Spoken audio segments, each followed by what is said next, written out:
प्रभू श्रीरामाचे भक्त आहोत, भवानी मातेचे भक्त आहोत, शिवाजी महाराजांचे भक्त आहोत आणि आम्ही देशभक्त आहोत. आम्ही कोणाचे अंधभक्त नाही.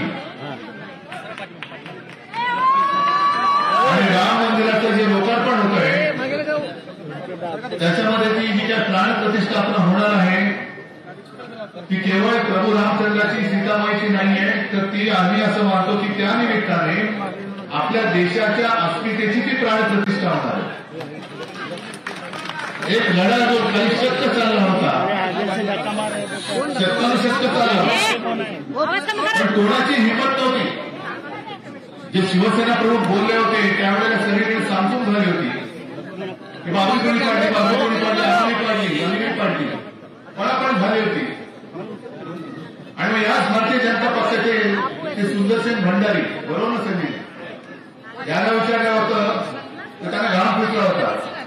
त्यांनी सांगितलं हे आमचं काम नाही, केलं असं शिवसैनिकांनी केलं. अगदी अटलजींचं त्यावेळेचं जे काही वाक्य आहे त्याच्या अडवाणजींचं आहे, मी त्या सगळ्या इतिहासामध्ये जाऊ इच्छित नाही, पण त्या लढ्याचं जी एक यशोगाथा आहे त्या अस्मितेचं एक ते प्रतीक आहे. आणि राष्ट्रपतींना मी जे काही आमंत्रण दिले ते राजकारण म्हणून नाही, कुरघोडी करण्यासाठी नाही, तर ज्याप्रमाणे अयोध्येमध्ये राम मंदिर बांधलं गेलं कोर्टाच्या आदेशानुसार कोणत्याही व्यक्तीने किंवा कोणत्याही सरकारने धाडस केलेलं नाही. अगदी आपण त्या सरकारमध्ये सामील होतो, वाजपेयींच्या सरकारमध्ये होतो, मोदीजींच्या पण होतो, पण कोणाची हिंमत झाली नाही राम मंदिर करण्याचा आदेश काढायची की सर्वोच्च न्यायालयाने दिला आदेश. आणि ज्याप्रमाणे सोमनाथची प्रतिष्ठापना झाली ती सरदार वल्लभभाई पटेल यांनी, म्हणून त्यांना लोह पुरुष म्हणतात, पोलादी पुरुष म्हणतात, नुसतं नावाचे नव्हते ते तसे होते. सोमनाथ मंदिर ज्याचा वारंवार विध्वंस केला होता मोगलांनी, त्याची पुनर्स्थापना त्यांनी केली, पुनर्निर्माण केलं. दुर्दैव असं की त्याची प्रतिष्ठापना होताना वल्लभभाईंचं निधन झालं. पण त्यावेळेच्या लोकांनी देशाच्या राष्ट्रपतींना डॉक्टर राजेंद्र प्रसादाला बोलवलं, कारण ती केवळ सोमनाथची प्रतिष्ठापना नव्हती तर देशाच्या अस्मितेची प्राण प्रतिष्ठा होती. तशीच याही वेळेला ही प्राण प्रतिष्ठा देशाच्या अस्मितेची आहे, म्हणून राष्ट्रपतींना बोलवावं ही आमची जाहीर मागणी. मग कोणीतरी सांगितलं की त्यांना सुद्धा बोलवले, म्हणजे त्यांना सुद्धा बोलवले, ठीक आहे, असं गर्दीमध्ये त्यांना बोलवलं तर त्याला काय अर्थ नाहीये. आम्ही जे बोलतो आहोत ते एका सन्मानाने बोलतो की राष्ट्रपती महोदय आपण या, आपल्या हातनं आम्ही काळाराम मंदिराची आरती करतो, आपल्या हातनं आम्ही गोदावरीची आरती करतो.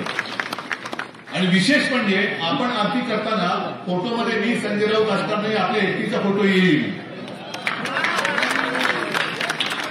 आता मला आशा अशी आहे की प्रभू रामचंद्राची प्राण प्रतिष्ठापना करताना साहजिकच आहे बाजूला सीतामाई पण असणार, असायलाच पाहिजे, पण निदान ती प्राण प्रतिष्ठापना करताना रामाच्या मूर्तीचा तरी फोटो येईल. आणि मुळामध्ये आतमध्ये प्रभू रामचंद्राची मूर्ती असेल अशी माझी अपेक्षा आहे. पंतप्रधान खूप काही बोलले, घराणेशाहीवरती पण बोलले, आणि म्हणून योगायोग असेल काल ते येऊन गेले. आज मी नेमकं अशा मतदारसंघात आलोय की जिथे गद्दारांची घराणेशाही आपल्याला काढायची,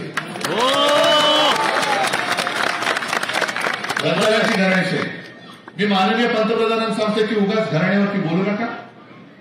तुम्ही जर आमच्या घराण्यावरती बोलला तर आम्ही सुद्धा तुमच्या घरावरती, घराण्यावरती, तुमच्यावरती बोलू. आणि निदान जो घरंदाज आहे त्यांनी घराण्याशिवायवरती बोलायचं, जो घरंदाजच नाहीये तो काय घराण्याशिवायवरती बोलणार. आणि हे त्यांना माहिती नाही घराणं म्हणजे काय असतं, घराण्याची परंपरा काय असते ही त्यांना कल्पना नाहीये. म्हणून त्यांना आतापर्यंत मदत करत आलेली, मी सरळ म्हणतोय, ठाकरेंची घराणेशाही नकोशी झाली आणि गद्दारांची घराणेशाही आपली वाटायला लागली. प्राणप्रिय गद्दारों से मेरा बहुत पुराना रिश्ता है, अब भी है. अशी ही सगळी घराणेशाही जी गद्दारांची ती गाडून टाकायची, ती गाडण्यासाठी तुम्ही किती तयार आहात ते मी बघायला आलेलो आहे. आणि ही घराणेशाही गद्दारी केवळ लोकसभेतच नाही तर विधानसभेत सुद्धा लढावी लागेल. महापालिका कधी होतील घाबरत आहेत, आता बाकीचं भाषण मी इकडे काही करणार नाही, कारण बोलण्यासारखं खूप आहे. 23 जानेवारीला मी बोलणार आहे नाशिकला. आपल्यापैकी त्यातनं बरेच लोक येतील मला माहितीये. पण तूर्त आज जरा मला बरं वाटलं की ज्यांना असं वाटत होतं की कल्याण लोकसभा मतदारसंघ म्हणजे आपली बाकी जायदाद आहे,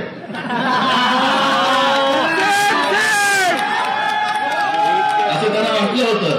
कारण त्याही वेळेला निष्ठावंत शिवसैनिकांना नाकारून यांच्या घराण्याशिवाय मी उमेदवार दिली. ती चूक माझी आहे, पण मी केलेली चूक तुम्ही सुधारायची आहे आणि यावेळेला मी पण ती सुधारणार आहे. म्हणून मी तुम्हाला सगळ्यांना धन्यवाद देतो. राष्ट्रवादीचे सुद्धा नेते जे आहेत, तुमचं ऑफिस इकडेच आहे, आपण बरोबर ऑफिस सुद्धा सोबत आहे, काँग्रेस सुद्धा सोबत आहे, सगळेच सोबत आहे. आरपीआय पण आहे, वंचित आहेत, सगळेच आहेत. जे जे देशभक्त आहेत ते सगळे माझ्यासोबत आहेत. म्हणून तुम्हाला मी खूप खूप शुभेच्छा देतो. आता उद्या संक्रांत आहे. संक्रांतीला काय म्हणतो आपण, तिळगुळ घ्या. ते कालपासून तिळगुळाचे लाडू वाटायला सुरुवात झालेली आहे. कालपासून सुरू झाले. पुन्हा या महिन्यात दुसऱ्यांदा पंतप्रधान महाराष्ट्रात येणार आहे. कारण मी मगाशी बोललो वाटतं की यांना निवडणुकीला महाराष्ट्र लागतो, व्यवसायाला गुजरात लागतो. त्याच्यामुळे महाराष्ट्राची ताकद आता आपल्याला दाखवायची. सगळ्यांना शुभेच्छा देतो. अशीच एकजूट ठेवा. धन्यवाद. जय हिंद, जय महाराष्ट्र.